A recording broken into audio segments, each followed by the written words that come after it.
പങ്കെടുക്കുന്നവരിൽ ഏറിയ ആളുകളും ജനിക്കുന്നതിന് മുമ്പേ മരണപ്പെട്ടു പോയ മഹാനവറുകളായിരുന്നു CH മുഹമ്മദ് കോയ സാഹിബ്. ഈ പതിറ്റാണ്ടുകൾ കഴിഞ്ഞിട്ടും വർഷങ്ങൾ കഴിഞ്ഞിട്ടും ആ മഹാനവറുകളെ കേരളീയ സമൂഹം ഓർത്തെടുക്കുന്നു എങ്കിൽ അദ്ദേഹം ജീവിതത്തിൽ ഇരുന്ന സ്ഥാനങ്ങളിൽ ചെയ്തു വെച്ച മഹത്തുക്കളായ പ്രവർത്തനങ്ങളെ നാം വിസ്മരിച്ചിട്ടുണ്ട്. കുറിച്ച് കുറച്ചു നേരമെങ്കിലും ഒന്ന് കേൾക്കുവാൻ വേണ്ടിയാണ് നമ്മളെല്ലാവരും ഇവിടെ ഒത്തുകൂടിയിരിക്കുന്നത്. 1927 കോഴിക്കോട് ജില്ലയിൽ കൊയിലാണ്ടി എന്ന് പറയുന്ന പ്രദേശത്ത് അത്തോളി എന്ന് പറയുന്ന ഒരു കുഗ്രാമത്തിൽ ചെറിയൻകണ്ടി മറിയുമ്മയുടെയും അബ്ദുറഹ്മാന്റെയും മകനായി ജനിച്ച ഒരു കൊച്ചുകുഞ്ഞ്. ആ കുഞ്ഞ് ജനിച്ച ഒന്നാം ദിവസം മുതൽ 1983 ഹൈദരാബാദിലെ നൈസാം ഹോസ്പിറ്റലിൽ വെച്ച് സെപ്റ്റംബർ മാസം 28-ാം തീയതി ഈ ലോകത്തോട് വിടവാങ്ങുന്നതിനിടയിലുള്ള 56 വർഷങ്ങൾ. ആ പ്രായത്തിനിടയിൽ ഒരു മനുഷ്യന് ചെയ്തു തീർക്കാവുന്ന എല്ലാ കാര്യങ്ങളും ചെയ്തു തീർത്ത് അദ്ദേഹം ഇരിക്കുന്ന ഓരോ ഓരോ സ്ഥാനമാനങ്ങളിലും പരമാവധി അത് താൻ പ്രതിനിധീകരിക്കുന്ന സമുദായത്തിനും ഈ മലയാളക്കരയിലെ ജനതയ്ക്കും വേണ്ടി അവരുടെ സാമൂഹികപരമായ, വിദ്യാഭ്യാസപരമായ, സാമ്പത്തികപരമായ എല്ലാ അഭിമാനകരമായ ഉയർത്തെഴുന്നേൽപ്പിനും വേണ്ടി പ്രവർത്തിച്ചു എന്ന് പറയുമ്പോൾ 25-ാം വയസ്സിൽ ഒരു നഗരസഭാ കൗൺസിലറായി, 19-ാം വയസ്സിൽ ചന്ദ്രിക എന്ന് പറയുന്ന ആ പത്രത്തിൽ പത്രപ്രവർത്തകനായി, 22-ാം വയസ്സിൽ നഗരസഭാ കൗൺസിലറായി, 25-ാം വയസ്സിൽ നിയമസഭാ സാമാജികനായി, 34-ാമത്തെ വയസ്സിൽ കേരളത്തിലെ അന്നത്തെ അതിപ്രഗത്ഭരായ EM ശങ്കരൻ നമ്പൂതിരിപ്പാടും പട്ടം താണുപിള്ളയും PT ചാക്കോയും ഉൾപ്പെടുന്ന മഹാരഥന്മാരായ അന്നത്തെ രാഷ്ട്രീയ നേതാക്കന്മാർ ഇരിക്കുന്ന സദസ്സിന്റെ നിയമസഭയുടെ അധ്യക്ഷനായി, അവരെ നിയന്ത്രിക്കുന്ന അധ്യക്ഷനായി 34-ാം വയസ്സിൽ ഒരു കേരള നിയമസഭയുടെ ഏറ്റവും പ്രായം കുറഞ്ഞ സ്പീക്കറായി, പിന്നീട് അങ്ങോട്ട് കേരളത്തിൽ ഇന്നേക്കാലം വരെ ഒരു മന്ത്രിമാരും ഒരു രാഷ്ട്രീയ പാർട്ടിയുടെ നേതാക്കളും വഹിക്കാത്ത വിവിധ വകുപ്പുകളിലെ മന്ത്രിയായി, ഇതിനിടയിൽ 2 പ്രാവശ്യം ഡൽഹിയിലേക്ക് പോയി പാർലമെന്റ് അംഗമായി, ഒടുവിൽ 1979 തിരുവനന്തപുരം പാളയം പള്ളിയിൽ നിന്നും 2 റക്അത്ത് സുന്നത്ത് നമസ്കരിച്ചതിനു ശേഷം സയ്യിദ് മുഹമ്മദ് അലി ശിഹാബ് തങ്ങളോടൊപ്പം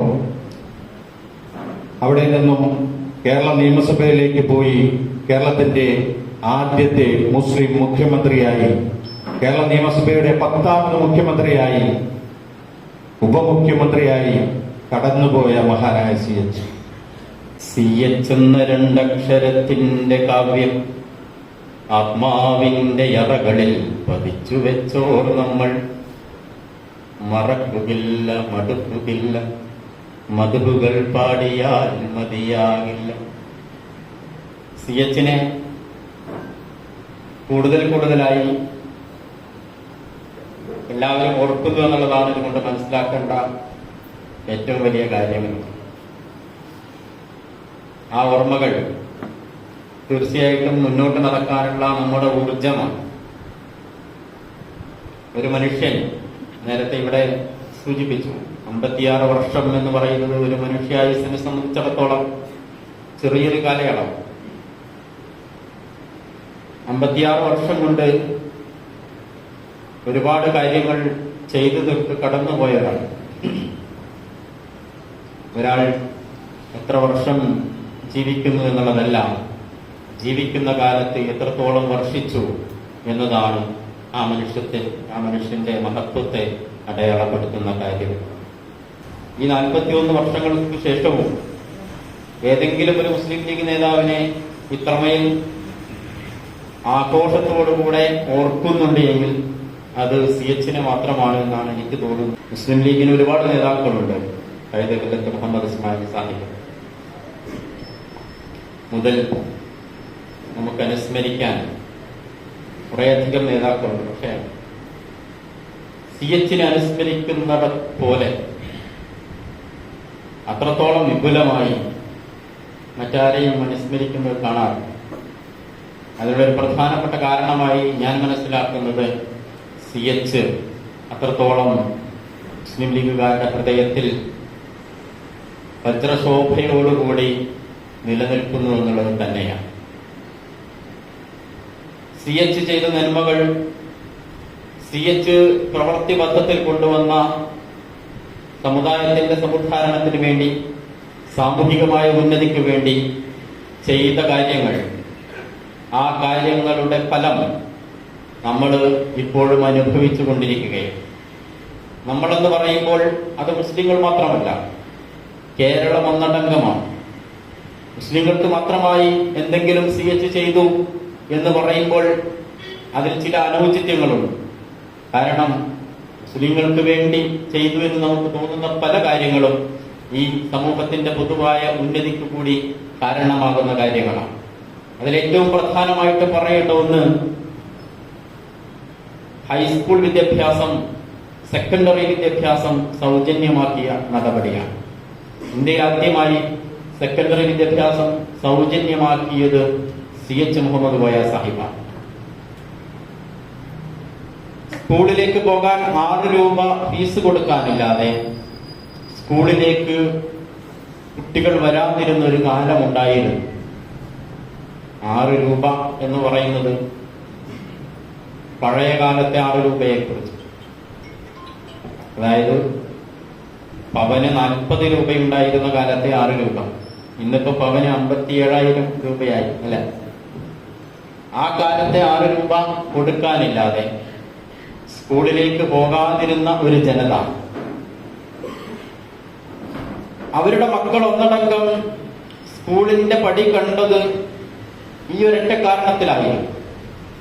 നമ്മൾ കേരളം രൂപപ്പെട്ടു വന്ന ചരിത്രത്തെ കുറിച്ച് പറയുമ്പോൾ ഭൂപരിഷ്കരണത്തെ കുറിച്ച് പറയും. ഭൂപരിഷ്കരണം പോലെ തന്നെ കേരളത്തിന്റെ സാമൂഹിക മാറ്റത്തിൽ ഏറ്റവും വലിയ പങ്ക് വഹിച്ച ഒന്നായിരുന്നു ഈ സൗജന്യ സാർവത്രിക വിദ്യാഭ്യാസം എന്നത്. പ്രിയപ്പെട്ടവരെ, കേന്ദ്ര സർക്കാർ പിന്നെയും എത്രയോ കാലങ്ങൾക്ക് ശേഷമാണ് CH വിഭാവനം ചെയ്ത ഈ സൗജന്യ വിദ്യാഭ്യാസം എന്ന ആശയത്തിലേക്ക് വരുന്നത്. ഇതിന്റെ ഗുണഫലം അനുഭവിച്ചത് ഒരു ജനത ഒന്നാകെയാണ്, കേരളം ഒന്നാകെയാണ്. കേരളം ഒന്നാകെ സ്കൂളിലേക്ക് പോകുന്നത് ഈ കാരണത്താൽ കൂടിയാണ്. 40 വർഷം മുമ്പ് നമ്മിൽ നിന്ന് വിട്ട പറഞ്ഞു പോയ CH മുഹമ്മദ് കോയ സാഹിബിനെ കുറിച്ചാണ് നമ്മൾ ഓർക്കുന്നത്. അദ്ദേഹത്തിന്റെ 56 വർഷക്കാലത്തെ ജീവിതം കൊണ്ട് അദ്ദേഹം ചെയ്തു തീർത്ത വിപ്ലവങ്ങളെ കുറിച്ച് ഓർക്കാതെ കേരളത്തിന്റെ ചരിത്രത്തിന് ഒരു നിമിഷം മുന്നോട്ട് പോകാൻ കഴിയില്ല എന്നുള്ളത് തന്നെയാണ് ചരിത്രം വായിക്കുന്ന ഏവർക്കും ബോധ്യമാകുന്ന ഒരു കാര്യമെന്ന് പറയും. ചരിത്രത്തിൽ ഒരുപാട് അടയാളപ്പെടുത്തലുകൾ നടത്തിയ മഹാന്മാരായിട്ടുള്ള നേതാക്കന്മാരിൽ ഏറ്റവും പ്രമുഖനായ നേതാവാണ് CH മുഹമ്മദ് കോയ സാഹിബ്. ഞാൻ CH-നെ കണ്ടിട്ടില്ല, CH-നെ കേട്ടിട്ടില്ല. കേട്ടത് CH-ന്റെ ശബ്ദം മാത്രമാണ്. എന്നാൽ ഈരാറ്റുപേട്ടയിൽ എനിക്ക് മുമ്പിലും പിന്നിലും ഇരിക്കുന്ന നിങ്ങളിൽ പലരും CH-നെ കണ്ടവരാണ്, CH-നെ കേട്ടവരാണ്, CH-നെ തൊട്ടവരാണ്. CH എന്തായിരുന്നു എന്ന് എനിക്ക് മുമ്പിലിരിക്കുന്ന പലർക്കും അറിയാം. നിങ്ങളുടെ മുഖം കാണുമ്പോൾ അറിയാം അല്ലെ? എത്ര പേരുണ്ടെന്ന് കൈമുട്ടിക്കുക CH-ന്റെ പ്രസംഗങ്ങൾ. മാഷാ, ഞാന് നിങ്ങൾക്ക് മുമ്പിലാണ് യൂത്ത് ലീഗുകാർ CH-നെ ഓർക്കുന്നത്. ഇത്രയും പേർ CH-നെ കണ്ടവരും കേട്ടവരും അനുഭവിച്ചവരുമായ ഇത്രയും പേർ എനിക്ക് മുമ്പിലിരിക്കുന്നു. CH-ന്റെ ആ പേര് കേൾക്കുമ്പോൾ തന്നെ നിങ്ങളുടെ ചെവിയിലേക്ക് CH-ന്റെ ആ പ്രസംഗത്തിന്റെ ഇരമ്പം വരുന്നുണ്ട് എന്ന് ഞാൻ മനസ്സിലാക്കുന്നു. CH നമുക്ക് വൈകാരികമായ ഒരു അനുഭവമാണ്.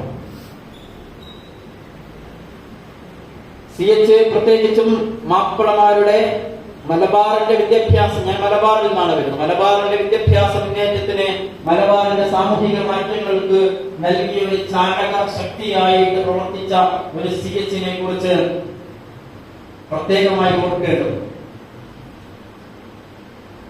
ഒരു കാലത്ത് CH-നെ പോലുള്ള കുട്ടികൾ സ്കൂളിലേക്ക് പോയിരുന്നില്ല. CH-നെ അദ്ദേഹത്തിന്റെ വീടിന്റെ ചുറ്റിലും ഓടിക്കുന്ന ഒരു വാപ്പയുടെ ചരിത്രം. CH-നെ വാപ്പ തല്ലാൻ ഓടിച്ചു, വീടിന്റെ ചുറ്റും ഓടിച്ചു എന്നാണ് പറയുന്നത്. കാരണം CH ഹൈസ്കൂളിൽ ചേർന്നു എന്ന വിവരം വാപ്പാക്ക് കിട്ടി. വാപ്പക്ക് തങ്ങളുടെ പ്രേരണയാൽ CH ഹൈസ്കൂളിൽ ചേർന്ന വിവരം കേട്ടിട്ട് ദേഷ്യപ്പെട്ടിട്ടാണ് വാപ്പ ചൂരലെടുത്തത്. ഫറൂഖ് കോളേജിന്റെ പ്രിൻസിപ്പളായിരുന്ന ടി അബ്ദുള്ള സാഹിബ് എഴുതിയിട്ടുണ്ട്, അദ്ദേഹവും CH ഒക്കെ കൊയിലാണ്ടിയിൽ ഹൈസ്കൂളിലേക്ക് പോയിരുന്നത് ഒന്നിച്ചാണ്. അങ്ങനെ പോകുമ്പോ ആളുകള് പൂവി വിളിച്ച് കളിയാക്കാറുണ്ടായിരുന്നു. സ്കൂളിലേക്ക് പോകുന്ന കുട്ടികളെ കളിയാക്കി പൂവി വിളിച്ചിരുന്നു എന്നാണ് പറയുന്നത്. മാപ്പിള കുട്ടികൾ സ്കൂളിലേക്ക് പോയിരുന്നില്ല. സ്കൂളിലേക്ക് പോകുന്നത് എന്തോ വലിയൊരു അപരാധമായിട്ടാണ് അവർ കണ്ടിരുന്നത്. സ്കൂളിലേക്ക് വരുന്ന കുട്ടികളോടും ടീച്ചർമാർ അങ്ങനെയാണ് പെരുമാറിയത്. അവരുടെ തല മുട്ടയടിച്ചിട്ടുണ്ടാകും. തല മുട്ടയടിച്ച്, അതുപോലെ തന്നെ വൃത്തിയില്ലാതെ കുളിക്കാതെ വന്നിരിക്കുന്ന കുറച്ച് കുട്ടികൾ ആ മൊട്ടത്തലയിൽ മാഷ് ചോക്ക് കൊണ്ട് എഴുതി പരിഹസിച്ചിരുന്നതിനെ പറ്റി പുനത്തിൽ കുഞ്ഞബ്ദുള്ള എഴുതിയിട്ടുണ്ട്. മാഷ് ഈ മാപ്പിള കുട്ടികളുടെ തലയിൽ ചോക്ക് കൊണ്ട് വരച്ച് കളിയാക്കി എഴുതിയിരുന്നു എന്നാണ് പറയുന്നത്. മാപ്പിള മൊട്ട, ചോക്കിന്റെ കട്ട, ഇപ്പൊ പൊട്ടും ഠോ എന്ന് പറഞ്ഞ് കുട്ടികളും കളിയാക്കി. ആൺകുട്ടികളുടെ കാര്യമാണ് ഈ പറഞ്ഞത്. അപ്പൊ പിന്നെ പെൺകുട്ടികളുടെ കാര്യം പ്രത്യേകിച്ച് പറയേണ്ടതില്ല. പെൺകുട്ടി സ്കൂളിലേക്ക് പോകുമ്പോൾ അവളുടെ മുഖത്ത് തുപ്പിയിരുന്ന ഒരു കാലം കടന്നുപോയിട്ടുണ്ട്. കോഴിക്കോട് മായനടുത്തൊരു പള്ളിയുണ്ട്. ഒരിക്കൽ CH അവിടെ പ്രസംഗിക്കാൻ വരികയാണ്. അപ്പൊ CH പ്രസംഗിക്കാൻ വരുന്നു എന്ന് കേട്ടപ്പോ പള്ളി കമ്മിറ്റിക്കാര് ബേജാറായി. കാരണം പള്ളിപ്പറമ്പിന്റെ തൊട്ട് മുമ്പിലാണ് CH-ന്റെ സ്റ്റേജ്. മിക്കവാറും ഈ ഒഴിഞ്ഞൊരു പറമ്പ് കണ്ടാൽ CH ചോദിക്കുക അവിടെ സ്കൂൾ ഉണ്ടാക്കിക്കൂടെ. പള്ളി കമ്മിറ്റിക്കാരെന്ത് ചെയ്തെന്നറിയും? CH പ്രസംഗിക്കുന്നത് നാളെയാണെങ്കിൽ തലേന്ന് ഈ പറമ്പിൽ മുഴുവൻ കബറ് കളച്ച് എൻഗേജ്ഡ് ആക്കി. ഫുള്ള് കബറാണ് കളച്ചു വെച്ചു. ആര് മരിച്ചാലും റെഡിയാണ്, നമ്മൾ കബറ് റെഡിയാണ്. ഫുള്ള് കബറ് കളച്ച് റെഡിയാക്കി വെച്ചു. കമ്മിറ്റിക്കാര് പറഞ്ഞ കഥയാണ്, എന്നോട് നേരിട്ട് പറഞ്ഞ കഥ. അതായത് CH-നെ പേടിച്ചിട്ട് പള്ളി കമ്മിറ്റിക്കാര് പറമ്പില് കബറ് കളച്ചു വെച്ചു. ഇനി അവിടെ ഞാൻ സ്കൂൾ ഉണ്ടാക്കാൻ പറയുന്നത്. അങ്ങനെയുള്ള ഒരു സമുദായമായിരുന്നു അത് എന്ന് ഓർമ്മപ്പെടുത്താനാണ് ഞാൻ ഈ ചരിത്രം പറയുന്നത്.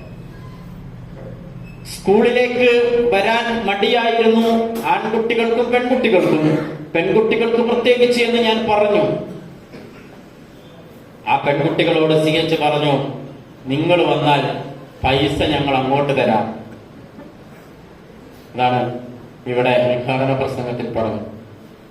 CH മാപ്പിള പെൺകുട്ടികൾ, മാപ്പിളയായാലും മതി, പാവപ്പെട്ട മാപ്പിളയാവണ്ട, മാപ്പിളയായാലും മതി, മാപ്പിള പെൺകുട്ടികൾക്ക് സ്കോളർഷിപ്പ് കൊടുത്തു, പൈസ അങ്ങോട്ട് കൊടുത്തു.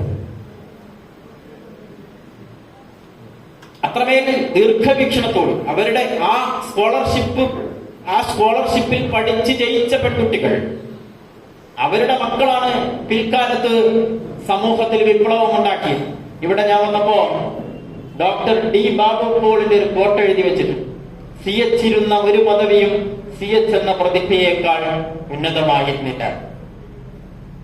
D ബാബു പോൾ പറഞ്ഞ ഒരു കാര്യം കൂടിയാണ് ഞാൻ പറഞ്ഞത്.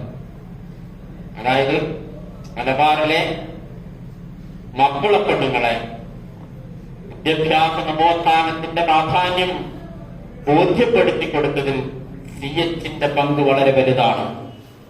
D ബാബു പോൾ പറയാണ്, വലിയൊരു പെൺകുട്ടികൾ കൂടുതലുള്ള ഒരു വിദ്യാഭ്യാസ സെമിനാറിൽ വെച്ച് നിങ്ങൾ ഇവിടെ ഇരിക്കുന്നത് നിങ്ങളുടെ ഉമ്മമാർക്ക് CH വിദ്യാഭ്യാസം നൽകിയത് കൊണ്ടാണ്. പറഞ്ഞു മാർക്സിസ്റ്റ് പാർട്ടിയുടെ ആചാര്യനായ P.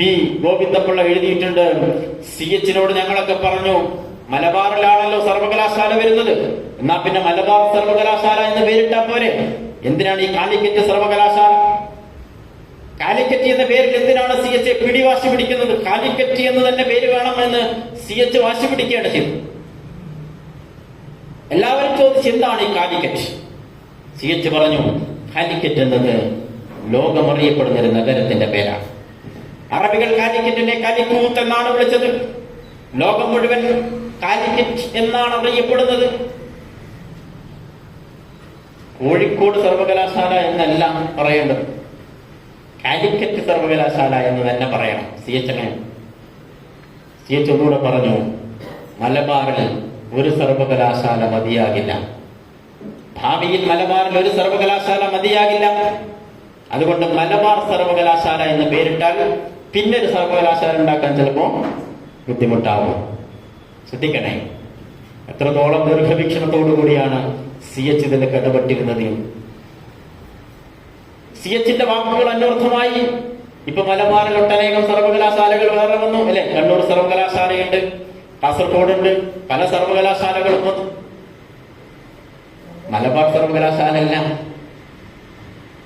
CH പറഞ്ഞത് കാലിക്കറ്റ്, ലോകമറിയപ്പെടുന്ന കാലിക്കറ്റ്, ലോകമറിയപ്പെടാൻ പോകുന്ന കാലിക്കറ്റ്, ലോകമറിയപ്പെടുന്ന കാലിക്കറ്റിൽ ലോകമറിയപ്പെടാൻ പോകുന്ന ഒരു യൂണിവേഴ്സിറ്റി വേണം. അതാണ് CH പറഞ്ഞത്. അങ്ങനെയാണ് കാലിക്കറ്റ് യൂണിവേഴ്സിറ്റി ഉണ്ടാകും. പ്രിയപ്പെട്ടവരെ, ദീർഘവീക്ഷണത്തോടുകൂടി CH ഇടപെടുകയാണ്. മഹാനായ സർ സയ്യിദ് അഹമ്മദ് ഖാൻ അലിഗഡ് സ്ഥാപിക്കുന്നതിനൊരു കാരണമുണ്ട്. അലിഗഡ് സ്ഥാപിക്കുന്നതിന് മുമ്പ് സർ സയ്യിദ് അഹമ്മദ് ഖാൻ നടത്തിയ ഒരു ലണ്ടൻ യാത്രയുണ്ട്. സർ സയ്യിദിന്റെ ചരിത്രം വായിച്ചവർ വളരെ കൗതുകത്തോടുകൂടി വായിക്കേണ്ട ഒരു അധ്യായമാണ്. ലണ്ടനിലെ യൂണിവേഴ്സിറ്റികൾ, ലണ്ടനിലെ ലൈബ്രറികൾ ഇതൊക്കെ ചുറ്റി സഞ്ചരിച്ചതിന് ശേഷമാണ് അലിഗഡ് എന്നൊരാശയത്തിലേക്ക് സർ സയ്യിദ് എത്തുന്നത്. ഇന്ത്യയിലെ മുസൽമാന് വളർച്ചയുടെ വികാസത്തിന്റെ പരിണാമത്തിന്റെ ഘട്ടത്തിലേക്ക് ഈ സമുദായത്തെ കൊണ്ടെത്തിക്കാൻ വിദ്യാഭ്യാസമല്ലാതെ മറ്റൊരു പരിഹാരവുമില്ല, മറ്റൊരു പൊമ്പടിയുമില്ല എന്ന് സർ സയ്യിദ് മനസ്സിലാക്കുകയാണ്. അങ്ങനെ നാട്ടിലെത്തിയിട്ട് പിന്നെ അതിന്റെ പണിയെടുക്കുകയാണ്. അലിഗഡ് എന്ന വലിയ ആശയത്തിലേക്ക് വരികയാണ്. CH-നെ സർ സയ്യിദിലേക്ക് കണക്ട് ചെയ്യുന്ന ഒരു ഘടകം അത് യാത്രകളാണ്. CH വലിയ സഞ്ചാര സാഹിത്യകാരനാണ്. സഞ്ചാര സാഹിത്യത്തിൽ നിന്ന് രാഷ്ട്രീയത്തിലേക്ക് വഴിമാറി വന്ന ആൾ എന്നുവരെ CH-നെ കുറിച്ച് പലരും പറയാം. സാഹിത്യകാരനായിരുന്നു CH, സാഹിത്യകാരന്മാരുടെ പ്രിയപ്പെട്ടവനായിരുന്നു CH. സാഹിത്യകാരന്മാർക്ക് ചന്ദ്രികയിലും മുസ്ലിം ലീഗിലും വലിയ പരിഗണന കൊടുത്തിരുന്ന ആളായിരുന്നു CH. CH ഒരുപാട് രാജ്യങ്ങൾ സന്ദർശിച്ചു.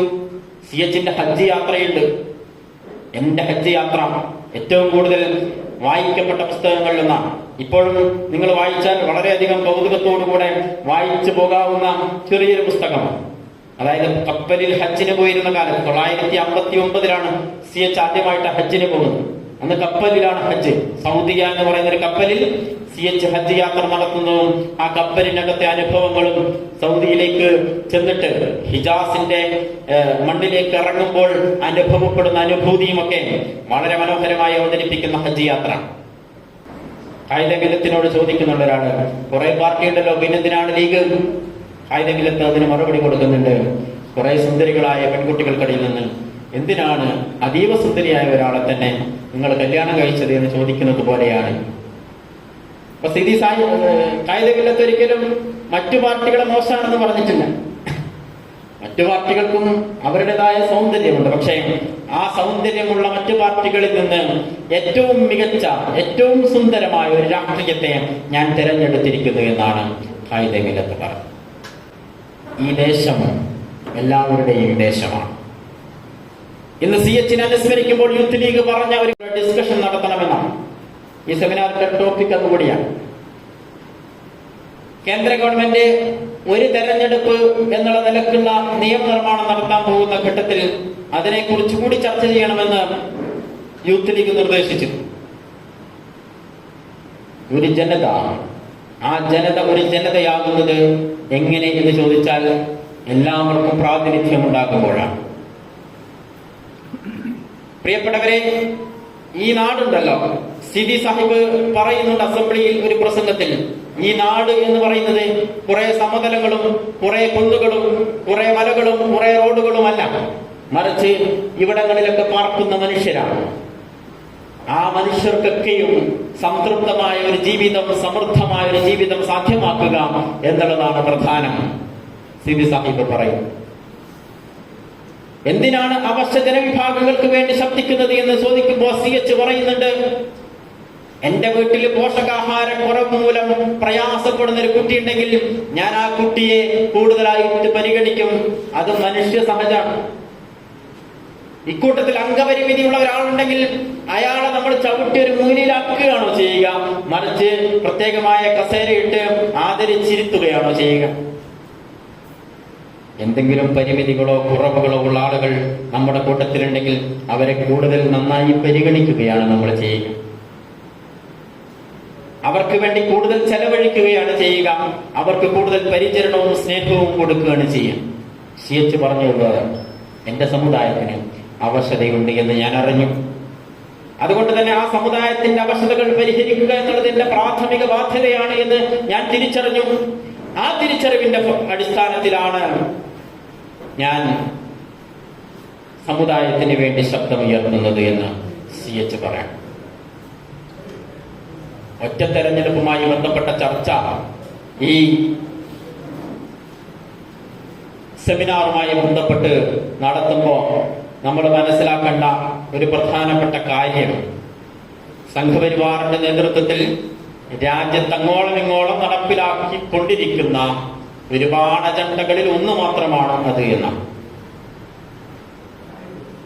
അതിനകത്ത് ഏക സിവിൽ കോഡ് വരുന്നുണ്ട്, വഖഫ് ബോർഡുമായി ബന്ധപ്പെട്ട പ്രശ്നങ്ങൾ വരുന്നുണ്ട്, വഖഫ് ബോർഡിനെ ഇല്ലാതാക്കാനുള്ള പ്രശ്നങ്ങൾ വരുന്നുണ്ട്. അതിന്റെയൊക്കെ ഭാഗമായിട്ടുള്ള ഒരു കളി അതാണ് ഈ ഒറ്റ തെരഞ്ഞെടുപ്പ്. പെട്ടെന്ന് കേൾക്കുമ്പോൾ നമുക്ക് വളരെ എളുപ്പമുള്ള നല്ല കാര്യമായിട്ട് തോന്നും. എങ്ങനെ? ഒരു രാജ്യം ഒരു തെരഞ്ഞെടുപ്പ്. ഇത് തന്നെയാണ് കുറെ കാലമായിട്ട് BJP പറയുന്നത്. ഒരു രാജ്യം ഒരു നിയമം. മനോഹരമായ മുദ്രാവാക്യം അല്ലെ? ഏക സിവിൽ കോഡ് കൊണ്ടുവരുമ്പോ BJP പറയുന്നത് എന്താണ്? ഒരു രാജ്യം ഒരു നിയമം. ഒറ്റ തെരഞ്ഞെടുപ്പ് വരുമ്പോഴും അവർ പറയുന്നതാണ് ഒരു രാജ്യം ഒരു തെരഞ്ഞെടുപ്പ്.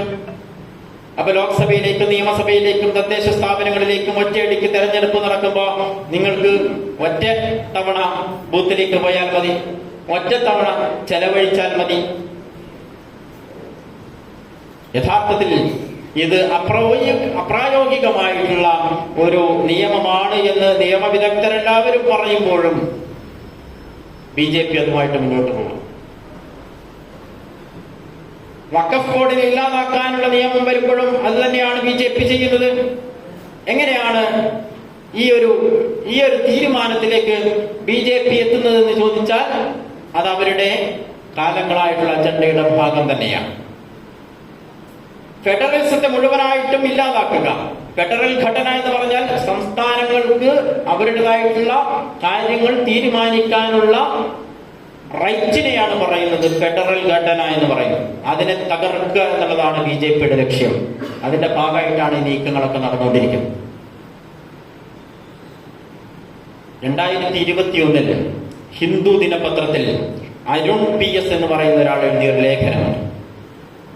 ആ ലേഖനത്തിൽ ഒരു മനുഷ്യനെ കുറിച്ച് പരാമർശമുണ്ട്. അതായത് ബി പൊക്കർ സാഹിബ് എന്നാണ് ആ മനുഷ്യന്റെ പേര്. ഭരണഘടനാ അസംബ്ലിയിൽ അംഗമായിരുന്ന മുസ്ലിം ലീഗിന്റെ സമുന്നതനായുള്ള നേതാവ് ബി പൊക്കർ സാഹിബിനെ കുറിച്ച് പരാമർശിച്ചുകൊണ്ടാണ് ആ ലേഖനം തുടങ്ങുന്നത്. ഫെഡറലിസത്തെ, അന്ന് കോവിഡിന്റെ കാലമാണ്, കോവിഡിന്റെ കാലത്ത് ഫെഡറലിസത്തെ തകർക്കാൻ വേണ്ടി കേന്ദ്ര ഗവൺമെന്റ് ശ്രമിക്കുന്നതിനെതിരായിട്ട് എഴുതിയ ലേഖനമാണ്. അതിൽ അദ്ദേഹം പറയുന്നുണ്ട്, ഭരണഘടനാ അസംബ്ലിയിൽ ആര് പ്രസംഗിക്കുന്നു? ബൊക്കർ സാഹിബ് പ്രസംഗിക്കുന്നു 948. അദ്ദേഹം പറയുന്നത്, സ്വാതന്ത്ര്യം ലഭിക്കുന്നത് വരെ പ്രവിശ്യ ഗവൺമെന്റുകൾ, അതായത് അന്നത്തെ സംസ്ഥാന ഗവൺമെന്റുകൾ, അവർക്ക് പ്രത്യേകമായ അവകാശങ്ങൾ ഉണ്ടായിരുന്നു. പക്ഷേ സ്വാതന്ത്ര്യത്തിന് ശേഷം നിങ്ങളത് ഹനിക്കാൻ പോവുകയാണ്. കേന്ദ്ര ഗവൺമെന്റിന് കൂടുതൽ അധികാരം നൽകുന്ന നിയമങ്ങൾ പാസ് പാസ്സാക്കുന്നത് ഭാവിയിൽ അപകടം ചെയ്യുമെന്ന് പോക്കർ സാഹിബ് പ്രസംഗിക്കാം. ആ പ്രസംഗം കോട്ട് ചെയ്തിട്ട് അരുൺ PS എഴുതുന്ന ഒരു വാചകമുണ്ട്.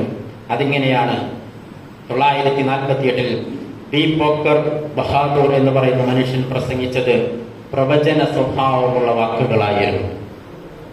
പ്രവചന സ്വഭാവമുള്ള വാക്കുകളായിരുന്നു പോക്കർ സാഹിബിന്റെ പ്രസംഗം എന്ന് അരുൺ എഴുതുകയാണ്.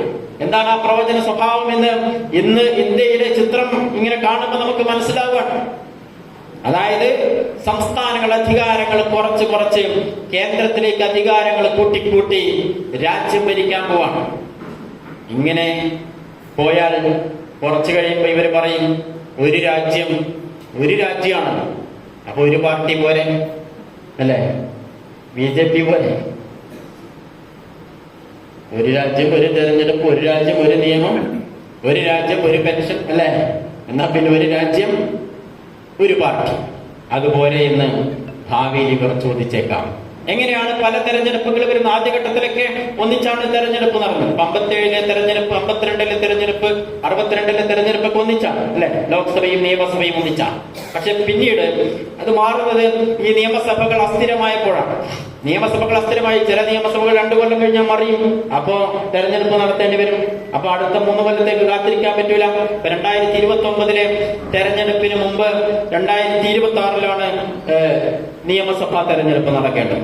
2026-ൽ നിയമസഭാ തെരഞ്ഞെടുപ്പ് നടക്കുമ്പോൾ ആ നിയമസഭക്ക് കേന്ദ്ര ഗവൺമെന്റിന്റെ കാലാവധി അനുസരിച്ച് 3 കൊല്ലാണ് കാലാവധി. 5 കൊല്ലം തീർക്കാൻ കഴിയില്ല. അത് നടക്കുന്ന കാര്യമല്ല. മാത്രവുമല്ല, വിവിധ സംസ്ഥാനങ്ങളിൽ വിവിധ സമയങ്ങളിൽ തെരഞ്ഞെടുപ്പ് നടത്തുന്നത് ആ സംസ്ഥാനങ്ങളുടെ ഭൂമിശാസ്ത്രപരമായ കാലാവസ്ഥപരമായ അവസ്ഥകൾ കൂടി നോക്കിയിട്ടാണ്. ചില സ്ഥലത്ത് കൊടും തണുപ്പായിരിക്കും രാജ്യത്ത്, ചില സ്ഥലത്ത് കൊടും ചൂടായിരിക്കും. അവിടെയൊന്നും ഈ പറയുന്നത് പോലെ ഒറ്റ തെരഞ്ഞെടുപ്പ് സാധ്യമല്ല. മാത്രവുമല്ല, നിലവിലുള്ള പാർലമെന്റിലെ കണക്ക് അനുസരിച്ച്, ആളുകളുടെ കണക്കനുസരിച്ച് ഒരിക്കലും ഇത് നടക്കാൻ പോകുന്നില്ല. അതുകൊണ്ട് ഈ ഒറ്റ തെരഞ്ഞെടുപ്പ് എന്ന ആശങ്ക ഒരിക്കലും പെട്ടെന്ന് നടക്കാൻ പോകുന്ന ഒരു കാര്യമല്ല എന്ന ഒരു ചിന്ത കൂടി നമുക്കുണ്ടാവേണ്ടതുണ്ട് ഈ ഒരു ദിവസം എന്ന് പറയും. അപ്പൊ ഒരു രാജ്യം, ഒരു തെരഞ്ഞെടുപ്പ് എന്നൊക്കെ പറയുമ്പോൾ, അല്ലെങ്കിൽ ഈ രാജ്യത്തെ മുഴുവൻ ഫാഷിസ്റ്റ് വൽക്കരിക്കാൻ വേണ്ടി പുതിയ കാലത്ത് ശ്രമങ്ങൾ നടത്തുമ്പോൾ ഡീപ് സ്റ്റേറ്റിനെ കുറിച്ച് വളരെ വ്യക്തമായിട്ടുള്ള ചർച്ചകൾ നടന്നുകൊണ്ടിരിക്കുമ്പോഴൊക്കെയാണ് നമ്മൾ CH-നെ അനുസ്മരിച്ചുകൊണ്ടിരിക്കുന്നത്. പോലീസും RSSും തമ്മിലുള്ള അവിശുദ്ധ ബാന്ധവത്തിന്റെ സ്റ്റേറ്റാണ്. അവര് നിയമങ്ങൾ ഉണ്ടാക്കുന്നു, അവര് തീരുമാനങ്ങൾ ഉണ്ടാക്കുന്നു, അവര് വിചാരിക്കുന്നവരെ അവർ ഫ്രെയിം ചെയ്യുന്നു, അവർ വിചാരിക്കുന്ന രീതിയിൽ കാര്യങ്ങൾ മുന്നോട്ട് പോകുന്നു. മുഖ്യമന്ത്രിയും ഈ ഡീപ് സ്റ്റേറ്റും തമ്മിൽ കൃത്യമായ ഇടപാടുകൾ നടക്കുന്നു എന്ന ചർച്ച പ്രതിപക്ഷമല്ല ഉന്നയിക്കുന്നത്, ഭരണപക്ഷത്തിലുള്ള ഒരു MLA ആണ്. ഈ ചർച്ച വരുമ്പോ നമ്മളൊക്കെ വിചാരിക്കും എന്തെങ്കിലും അന്വേഷണം പ്രഖ്യാപിക്കുമെന്ന്. പക്ഷെ ഈ നിമിഷം വരെ ഒരു അന്വേഷണവും പ്രഖ്യാപിച്ചിട്ടില്ല എന്ന് മാത്രമല്ല, ഈ വിവരങ്ങളൊക്കെ ചോർന്നു കിട്ടിയത് എങ്ങനെയെന്ന് അന്വേഷണം പ്രഖ്യാപിച്ചിട്ടുമുണ്ട് അല്ലെ? ഒരു വിവരം ഒരാൾ വെളിപ്പെടുത്തുമ്പോൾ സാധാരണ ആ വിവരത്തെക്കുറിച്ചുള്ള അന്വേഷണമാണ് നടക്കേണ്ടത്. പക്ഷെ പിണറായിയുടെ സർക്കാർ ചെയ്യുന്നത് എന്താണ്? പിണറായിയുടെ സർക്കാർ ചെയ്യുന്നത് ഈ വിവരം എങ്ങനെ ചോർന്നു കിട്ടി എന്ന അന്വേഷണമാണ് ഇപ്പൊ നടന്നുകൊണ്ടിരിക്കുന്നത്. അപ്പൊ ചോർത്തിയ പോലീസുകാരാരാണ്? അവരെ കുറിച്ചാണ് ഇപ്പൊ അന്വേഷിച്ചത്. BJPയുമായിട്ട് ഡയറക്റ്റ് കണക്ഷൻ ആഭ്യന്തര വകുപ്പിന്റെ ഉന്നതനായ ഒരു പോലീസ് ഉദ്യോഗസ്ഥൻ നടത്തിയെന്നതിന് തെളിവുകൾ വന്നിട്ട്, നടത്തിയെന്നതിന് സർക്കാർ തന്നെ, പിണറായി തന്നെ സമ്മതിച്ചിട്ട് ദിവസങ്ങളായി. പക്ഷെ ഈ നിമിഷം വരെ ആ ഉദ്യോഗസ്ഥനെ മാറ്റി നിർത്തിയിട്ട് ഒരു അന്വേഷണം പ്രഖ്യാപിക്കാൻ കേരള സർക്കാരിന് സാധിച്ചിട്ടില്ല. അങ്ങനെ ഒരു സംസ്ഥാനത്ത് നിന്നുകൊണ്ടാണ് നമ്മൾ ഈ സംസാരിക്കുന്നത് ഡീപ് സ്റ്റേറ്റിനെ കുറിച്ച്, BJPയുടെ അജണ്ടകളെ കുറിച്ച്. BJPയുടെ അജണ്ടകൾ എന്ന് പറയുന്നത് വളരെ കൃത്യമായിട്ട് ഇന്നോ ഇന്നലെയോ തുടങ്ങിയതല്ല. സംഘപരിവാർ ഈ പറയുന്ന കളികളൊക്കെ കളിക്കാൻ തുടങ്ങിയിട്ട് 100 കൊല്ലം മുമ്പ് തുടങ്ങിയതാ. 1925 RSS തുടങ്ങി. 2025 നമ്മൾ അടുക്കാൻ പോവാം. അധികാരത്തിന്റെ ഇടനാഴികളിലേക്ക് അവർ എത്തി നോക്കാൻ തുടങ്ങിയിട്ട് കാലം കുറച്ചായിട്ടുള്ളൂ, അധികം കാലമായിട്ടില്ല. പക്ഷെ ആ കുറച്ചു കാലം കൊണ്ട് അവർ പലതും ഉണ്ടാക്കിയെടുത്തു, പലതും ഫ്രെയിം ചെയ്തെടുത്തു. ഇന്ത്യയിലെ ന്യൂനപക്ഷങ്ങൾ വലിയ ഭീതിയിലേക്ക് അകപ്പെടുന്ന സാഹചര്യം ഉണ്ടായി. ന്യൂനപക്ഷങ്ങളെയും ദളിതുകളെയും ഫ്രെയിം ചെയ്തുകൊണ്ട്, അവരെ കുറ്റാരോപിതരാക്കിക്കൊണ്ട്, അവരെ അപരന്മാരായി മുദ്രകുത്തിക്കൊണ്ട്, രാജ്യവിരുദ്ധരായി ദേശദ്രോഹികളായി മുദ്രകുത്തിക്കൊണ്ട് അരുക്കാക്കുന്ന നിലപാടുകളുമായിട്ട് BJP മുന്നോട്ട് പോകുമ്പോൾ അതിന്റെ കൂടെ നിൽക്കുകയാണ് CPM ചെയ്യുന്നത്. അതിന്റെ കൂടെ നിൽക്കുകയാണ് ചെയ്യുന്നത്. ഇന്നത്തെ മുഖ്യമന്ത്രിയുടെ ഭാഷ നിങ്ങൾ ആരെങ്കിലും ശ്രദ്ധിച്ചോ? ഇന്ന് ഹിന്ദു പത്രത്തിൽ അദ്ദേഹം നൽകിയ ഒരു അഭിമുഖം വന്നിട്ടുണ്ട്.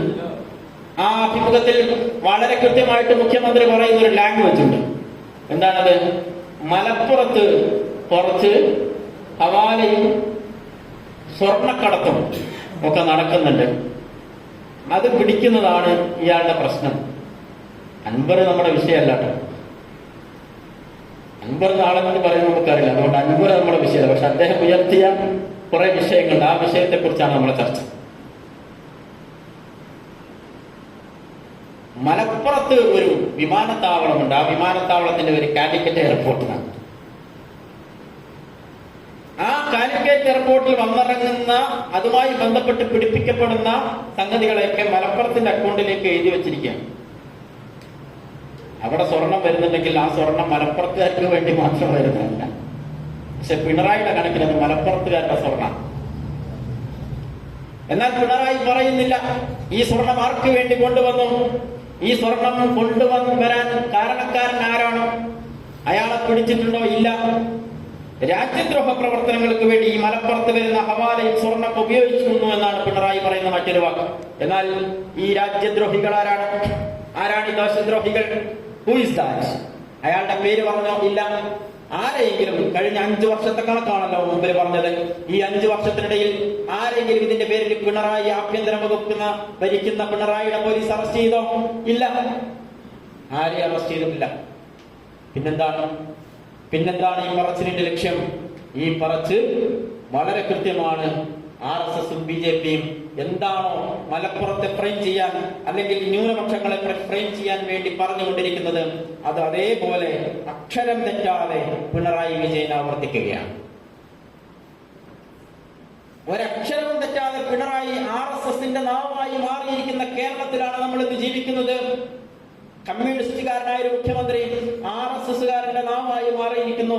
ഒരു സംശയം വേണ്ട. ഇന്നത്തെ ഹിന്ദുവിന് അദ്ദേഹം കൊടുത്ത ആ ആർട്ടിക്കിൾ മാത്രം വായിച്ചാൽ നിങ്ങൾക്കത് ബോധ്യപ്പെടും. അത്രത്തോളം വൃത്തികെട്ട രീതിയിൽ അവര് പൊളിറ്റിക്സ് കളിക്കാൻ പോവാണ്. എന്താ കാരണം? ഒറ്റ കാരണമേ ഉള്ളൂ. മകള് കുറച്ച് ആപത്തിലാണ്. മകളെ കേസിൽ നിന്ന് രക്ഷിക്കണം. കുടുംബം ആപത്തിലാണ്, രക്ഷിക്കണം. അതിനാര് സഹായിക്കണം? കേന്ദ്രം സഹായിക്കണം, BJP സഹായിക്കണം. സഹായിക്കാൻ വേണ്ടി BJPക്ക് വേണ്ടി കേരളത്തെ ഒന്നാകെ കുരുതു കൊടുക്കാൻ പോവാണ് കമ്മ്യൂണിസ്റ്റ് ഗവൺമെന്റ്, പിണറായി വിജയന്റെ ഈ കിച്ചൺ ക്യാബിനറ്റ്. ഒരു സംശയം വേണ്ട. അതിഭീകരമായ ഒരു സ്ഥിതിവിശേഷത്തിലൂടെയാണ് കേരളം കടന്നു പോകുന്നത്. ജാഗ്രതയോടെ നിലകൊണ്ടിട്ടില്ല എങ്കിൽ തീർച്ചയായിട്ടും വരാനിരിക്കുന്ന ഭാവി അപകടത്തിന്റെയാണ്. ആ അപകടത്തെ കുറിച്ച് ഓർമ്മിപ്പിച്ചുകൊണ്ടല്ലാതെ നമുക്ക് ഇന്നത്തെ സംസാരം അവസാനിപ്പിക്കാൻ കഴിയില്ല. കാരണം ഈ ത്രിപുര, അതുപോലെ തന്നെ ഈ കമ്മ്യൂണിസ്റ്റുകാർ ഭരിച്ച പല പ്രദേശങ്ങളിലും, പശ്ചിമ ബംഗാൾ ഉൾപ്പെടെ ഈ BJP